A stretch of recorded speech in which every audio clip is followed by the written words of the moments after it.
On parle beaucoup d'intelligence artificielle, de business intelligence. Ces termes peuvent faire un peu peur, surtout quand on pense à l'avenir de son métier. Et pourtant, pour la profession comptable, c'est une véritable révolution qui est en marche. L'idée ici, ce n'est pas de voir ces technologies comme de simples outils, mais bien comme de futurs partenaires. Allez, on regarde ça ensemble. Alors la grande question que tout le monde se pose, IA, BI, menace ou opportunité? Est-ce que ce sont des technologies qui vont nous remplacer ou au contraire, des chances à saisir? L'objectif de cette présentation, c'est justement de dépasser cette inquiétude, de voir comment on peut maîtriser ces outils pour en faire un vrai plus dans sa carrière. Alors, voilà comment on va procéder.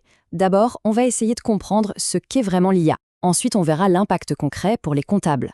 Après ça, on plongera dans le monde de la BI avec un exemple pratique.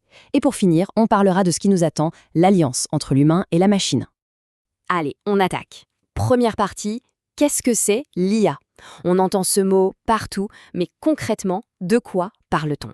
Essayons de démystifier un peu tout ça. En fait, l'idée de base de l'IA, c'est assez simple. On essaye d'imiter l'intelligence humaine. On veut apprendre à des machines à penser et à agir un peu comme nous. On leur donne des algorithmes, des sortes de recettes, pour qu'elles puissent faire des choses que seul un humain pouvait faire avant, comme comprendre une phrase ou reconnaître un chat sur une photo. Alors, pour y voir plus clair, il faut imaginer des poupées russes. La plus grande poupée, c'est l'intelligence artificielle, le concept global. À l'intérieur, vous ouvrez et vous trouvez le machine learning, ou l'apprentissage automatique. Et si vous ouvrez encore cette poupée-là, vous tombez sur le deep learning, l'apprentissage profond. Donc tout est lié, mais ce n'est pas exactement la même chose. Ok, mais la différence en pratique, c'est quoi? Eh bien, le machine learning, c'est comme si on entraînait une machine avec plein d'exemples. On lui montre des données, et à force, elle apprend à accomplir une tâche sans qu'on ait à lui réexpliquer à chaque fois. Le deep learning, lui, va beaucoup plus loin. Là, la machine apprend toute seule en s'inspirant du fonctionnement de notre cerveau via des réseaux de neurones artificiels. C'est grâce à ça qu'on a des voitures qui se conduisent toutes seules ou des outils de traduction quasi instantanés. C'est bien plus autonome. Et comment ça marche, une IA? Comment elle pense?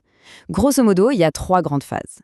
D'abord, l'apprentissage. Elle avale une quantité énorme d'informations.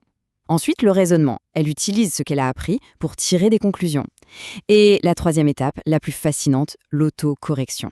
L'IA est capable d'analyser ses propres erreurs et de s'améliorer toute seule, en continu. Bon, à ces théories, revenons à nos moutons. Qu'est-ce que ça change pour un comptable? Parce que là, on ne parle pas d'un petit ajustement, on parle d'une transformation en profondeur du métier. Voilà, cette phrase dit tout. L'IA, ce n'est pas l'ennemi, c'est un levier de performance. Mais il y a une condition, il faut savoir s'en servir, comprendre comment ça fonctionne. Si on maîtrise la bête, elle travaille pour nous. C'est un outil au service de l'expert, pas un concurrent. Regardez, c'est très parlant. D'un côté, on a les tâches qui vont être de plus en plus automatisées. La saisie de données, l'archivage, tout ce qui est répétitif et chronophage. Et qu'est-ce que ça veut dire? Ça veut dire qu'on libère du temps. Et ce temps, on peut enfin le consacrer à des missions à bien plus forte valeur ajoutée. Le conseil financier, l'analyse prédictive. On passe de celui qui enregistre le passé à celui qui aide à construire l'avenir. Alors, comment on fait pour ne pas rater le train? Il y a plusieurs pistes. Bien sûr, il faut continuer à renforcer son expertise technique, c'est la base, mais ça ne suffit plus. Il faut aussi développer ses soft skills, le relationnel, la capacité à conseiller un client. Et puis, il y a 2 nouveaux domaines à maîtriser. La réglementation autour de l'IA et bien sûr, tout ce qui touche à la sécurité, à la confidentialité et à l'éthique. C'est absolument fondamental. Ok, on a parlé de l'IA. Passons maintenant au deuxième gros morceau, la business intelligence ou BI. C'est un peu le cousin de l'IA, mais la BI a une mission bien spécifique, nous aider à prendre de meilleures décisions en nous basant sur les données. La BI, pour faire simple, c'est l'art de faire parler les chiffres. Vous avez des tonnes de données brutes. La BI, ce sont les outils qui vont vous permettre de trier ces données, de les assembler et de construire quelque chose de compréhensible et d'utile, comme un tableau de bord pour que les dirigeants puissent prendre des décisions en connaissance de cause. Et les avantages sont très concrets. Imaginez le temps perdu à compiler des données de plusieurs fichiers, à faire des copier-coller. Avec l'ABI, tout ça est automatisé. On a accès à une base de données unique, toujours à jour. La production de rapports est quasi instantanée. Et le résultat?